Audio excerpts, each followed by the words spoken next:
We definitely experienced a lot of cool stuff together that can never be changed and never be done again with the same innocence.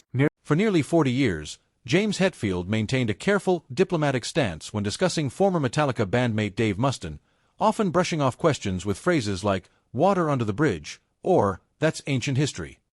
However, in a shocking new interview, the Metallica frontman has finally broken his silence, revealing the raw truth behind one of metal's most infamous rivalries.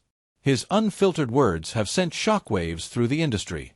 It all unfolded during what was meant to be a routine promotional interview for Metallica's upcoming tour.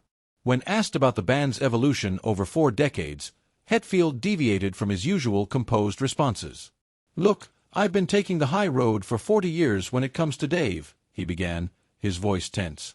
"Every interview, every documentary, every book, Dave's been telling his side of the story, painting himself as the victim. And I've stayed quiet. I'm done with that." Taken aback, the Guitar World interviewer tried to steer the conversation in a safer direction, but Hetfield pressed on, unleashing what a witness described as 40 years of frustration finally boiling over.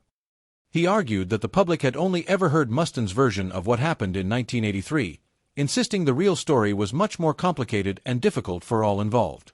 What followed was a stunning 15-minute account that contradicted many of Mustaine's long-held claims about his firing, and the interview quickly went viral, drawing millions of views and igniting fierce debate among fans. Hetfield went on to recount the early days of Metallica, tracing the origins of their conflict back to 1981, when the band was formed in Los Angeles. Drummer Lars Ulrich, ambitious but inexperienced, placed an ad seeking fellow metal musicians. An 18-year-old Hetfield answered, and the two began laying the foundation for what would become thrash metal. Mustaine soon joined, bringing exceptional technical skill and aggressive energy that helped define the band's early sound. For 2 years, they built Metallica's underground reputation, releasing the demo No Life to leather and cultivating a fanbase after relocating to San Francisco. But behind the scenes, Hetfield now reveals, tensions were brewing. Dave was an incredible guitar player, maybe too good for his own good sometimes, he said. But the drinking, the fights, it wasn't just once or twice. It was every day, every show, every rehearsal. We were kids trying to hold the band together, and it became impossible. The breaking point came in April 1983, as the band prepared to record their debut album Kill 'Em All. Contrary to the popular legend that Mustaine was abruptly fired and given a bus ticket home, Hetfield claims the band tried for months to make things work. "We had meetings, made promises, tried everything," he said. "But when your guitarist is fighting band members, the audience, random people, you eventually have to choose, the music or the chaos." Former Metallica road manager Mark Whitaker backed this up in a separate interview, describing a pattern of disruptive behavior. The night before Mustaine was let go, he reportedly got into a physical altercation with Hetfield and poured beer over bassist Ron McGovney's amp, shorting it out. "It wasn't a one-time thing, it was the final straw," said Whitaker. One of the most contentious issues between Mustaine and Metallica has always been songwriting credits. For decades, Mustaine has claimed he wrote significant portions of songs on the band's first 2 albums without receiving proper recognition. In his new interview, Hetfield addressed these claims directly. Dave contributed to The Four Horsemen. It was originally based on his song Mechanics. He also contributed to Jump in the Fire, Metal Militia, and parts of Phantom Lord. Nobody's ever denied that. But Hetfield challenged Mustaine's portrayal of events. What Dave doesn't mention is how much those songs changed after he left. The Four Horsemen became a completely different song, structurally, lyrically. "We kept some of his riffs, yes. But a riff isn't a song." Former Metallica producer Flemming Rasmussen echoed this, noting that early demos with Mustaine were significantly different from the final tracks. Bands evolve songs together. It's rarely as simple as, "I wrote this," or "You wrote that." Over the past 40 years, Kill 'Em All has sold millions of copies, with these disputed tracks becoming setlist staples and generating major royalties. "In those early thrash days, no one formalized songwriting agreements," explained music attorney Brian Rosenblatt. "They were creating music, not paperwork. When the stakes rose to millions, those old verbal understandings inevitably led to disputes." After his dismissal from Metallica, Mustaine quickly formed Megadeth, driven by an intense desire to outdo his former bandmates by creating a sound that was faster and heavier. His career trajectory would forever remain intertwined with Metallica's, and the rivalry, real or perceived, fueled decades of tension, fan division, and media fascination. Now, with Hetfield finally speaking candidly, that long-standing silence has been shattered, opening a new chapter in one of heavy metal's most dramatic sagas. For decades, Metallica and Megadeth developed along parallel paths. While Metallica achieved mainstream commercial success, Megadeth built a loyal following rooted in technical precision and politically charged lyrics. In his interview, James Hetfield acknowledged Dave Mustaine's accomplishments, saying, "Dave built something incredible with Megadeth. Those early albums, Peace Sells, Rust in Peace, they're untouchable. No one can take that away from him." However, Hetfield also voiced frustration over what he perceives as Mustaine's recurring tendency to measure his own success in contrast to Metallica. "At some point, you have to stop defining yourself by what you lost and start celebrating what you built," he remarked. "Megadeth isn't great because it's not Metallica. It's great because Dave created something unique." Industry insiders note that the rivalry between the two bands helped shape the entire thrash metal movement. "These bands pushed each other," said Metal Hammer editor Eliner Goodman. "When Master of Puppets raised the bar, Megadeth responded with Peace Sells. When Megadeth released Rust in Peace, Metallica came back with the Black Album. The competition made both bands better." This rivalry extended beyond music to business decisions. While Metallica embraced a more mainstream sound that led to stadium tours and diamond-certified albums, Megadeth retained a more complex and confrontational style that resonated with metal purists. Chuck Billy of Testament, who toured with both bands during thrash metal's golden years, observed, "Metallica and Megadeth took different paths to success. James and the guys went bigger, more universal. Dave kept it intricate and aggressive. Both approaches worked because they were true to who they are." One of the most revealing parts of Hetfield's interview was his candid reflection on the emotional toll the decades-long feud has taken on both him and Mustaine. "People think it's just about business or music, but it's personal," Hetfield said. "Dave and I were friends before all this. We were kids dreaming about what Metallica could be. That dream came true for me, but for him, it became something different." Hetfield admitted that Mustaine's repeated public comments over the years reopened old wounds. "Every time he took a shot at Lars, Kirk, or me, it hurt. I tried not to take it personally, but after decades of it, yeah, it hurts." He also revealed that there had been private attempts at reconciliation. "When Dave was diagnosed with cancer, I sent him a personal message. When he got sober, I called him to show support. Those moments were real.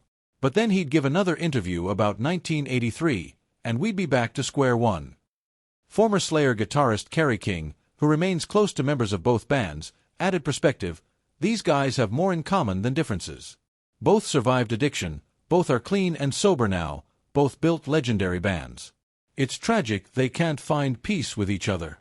The broader metal community reacted to Hetfield's revelations with a mix of empathy, support, and disappointment. Anthrax's Scott Ian, who played with both bands during the Big Four shows, said, "As someone who loves both bands, it's hard to see this wound reopened. Those shows felt like closure. We were celebrating thrash together, not tearing each other down." Meanwhile, Lamb of God's Randy Blythe offered a philosophical view. "Every band from my generation was influenced by both Metallica and Megadeth. This isn't just their story, it's part of all our stories in heavy music." On social media, reactions were predictably polarized. Hashtags like #Team Hetfield and #Team Mustaine trended within hours of the interview's release. Older fans debated the minutiae of events from 40 years ago, while younger listeners were surprised by the depth of emotion still attached to the infamous split. Eliner Goodman of Metal Hammer noted, "We now have fans in their 50s who lived through this rivalry alongside teens discovering these bands on streaming platforms. That's why this still matters, it's living history." From an industry standpoint, many view the Hetfield-Mustaine conflict as reflective of a broader issue: how young bands often enter vague or informal agreements without understanding long-term consequences. "What happened with Metallica and Dave was sadly common," said former Megaforce Records executive Marcia Zezula. "Young bands make handshake agreements about songwriting, and when money starts flowing, those fall apart." Johnny Zezula, who signed Metallica to their first record deal and passed away in 2022, had spoken on this before. "These were teenagers making decisions that would affect the rest of their lives. There was no blueprint for thrash metal success, they were inventing it. The stakes have only grown. In 2023, analysts estimated the combined catalog value of Metallica and Megadeth at over $500 million, with disputed songs accounting for tens of millions in potential royalties. Billboard chart analyst Jim Asser emphasizes the remarkable longevity of Metallica and Megadeth's music, noting how their songs have continued to generate revenue for over 40 years, spanning formats from vinyl and cassettes to CDs, downloads, and now streaming. Few artists maintain such commercial relevance across generations. The question then arises, why has James Hetfield chosen to break his silence now, after decades of relative restraint? Industry insiders suggest several converging factors. A longtime Metallica associate, speaking anonymously, cited Hetfield's recent personal upheavals, his divorce, rehab in 2019, and the global pandemic, as life-changing events that may have led him to reevaluate his priorities. Perhaps carrying the old burden of this feud no longer made sense. Another trigger may have been Dave Mustaine's increased media presence during Megadeth's 40th anniversary promotions, where he once again made headlines by referencing his time with Metallica and questioning Hetfield's songwriting contributions. There's a pattern where Dave gets more vocal about Metallica when Megadeth has something to promote, notes a veteran metal journalist. According to Rob Flynn of Machine Head, James isn't one to play media chess. If he said it, it's because he felt it in that moment. Dave Mustaine's initial response came via social media, where he posted a pointed statement. After 40 years, James finally decides to set the record straight. Interesting timing. I've told my truth for decades, and I stand by every word. There are 3 sides to every story: his side, my side, and the truth. He followed up with a more detailed rebuttal to select media outlets, disputing Hetfield's version of events. Mustaine argued that Hetfield downplayed his contributions, claiming many of the early songs were substantially written before he was dismissed. James talks about giving me chances but doesn't mention they had already hired Kirk before telling me I was out, he stated. While defending his legacy, Mustaine insisted he had made peace with his past and had congratulated Metallica on their success many times. But I won't be painted as some out-of-control liability when the reality is we were all young, all drinking, all making mistakes. Despite the heat of this renewed exchange, industry observers note that neither man resorted to full character assassination. Mike Portnoy, former Dream Theater drummer who has ties to both camps, observes, they're criticizing actions and behaviors, not denying each other's talents or achievements. Megadeth is currently on their 40th anniversary Crush the World tour, with Mustaine briefly addressing the situation during performances, telling fans, "Some people never stop fighting the last war. I'm more interested in the battles ahead than the ones behind me." As the metal community absorbs these revelations, questions linger about what it all means for the future relationship between these 2 iconic bands and their leaders. This could go one of 2 ways, predicts former Judas Priest vocalist Tim "Ripper" Owens.